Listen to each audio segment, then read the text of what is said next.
Coverage you can count on continues with calls for justice in a local murder case. Some people protesting today over the way the case is being handled. Here's News Channel 6's Renetta Dubose. There are actually two families behind me outside the courthouse, but they both have a similar message: justice. No peace! No justice! No peace! Our sadness, our tears, everything is like how this happened. How a killer can be out on low bond. It's the question protesters supporting the family of Ahmad Popal want to know. How can an Augusta man be killed and the suspect bond out less than 2 weeks later at $4,000? When I saw the mugshot of that person have that smile, that smirk on his face, that told us that tells us that he will be out soon. That man is Terrence Wayne Cumber. The 24-year-old was arrested and charged with murder after Popal was shot and killed at the Scene nightclub downtown during the early morning hours of June 21st. District Attorney Natalie Payne says she requested no bond in the case, and Judge Craig arbitrarily set bond at $4,000, a move she says is rare for people normally charged with murder. What are we here for? Why are we here? Now the 24-year-old sisters and others demand that Judge Craig be removed from the case. He paid $400 to go home and get in his bed, and my brother is in the grave.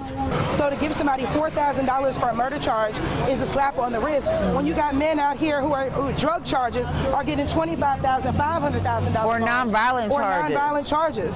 So I mean, even as a Caucasian woman, it bothers me to know that in 2020 we still see race. Both of them are being buried. Ahmad is already buried in the ground. Emmanuel is being buried alive. Joining forces with Popal protesters were the mother of Emmanuel Ivey Jr. and other supporters. They say on July 2nd, 45 minutes prior to Cumber's shocking bond hearing, Judge Craig denied bond for Bridget Ivey's 16-year-old son. She says her son did not kill anyone. My son has been threatened. His life has been threatened over multiple times by a 21-year-old, and in November, I feel that my son stood his ground and he took action, and when they came to our home. News Channel 6 learned that neither Cumber or Ivey have been indicted, but Bridget Ivey says her son is the victim who does not deserve to still be in jail.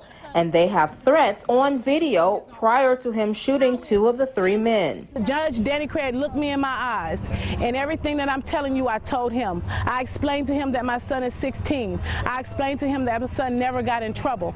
I explained to him that my son was a student athlete. I explained to him that my son has received all B's while in jail.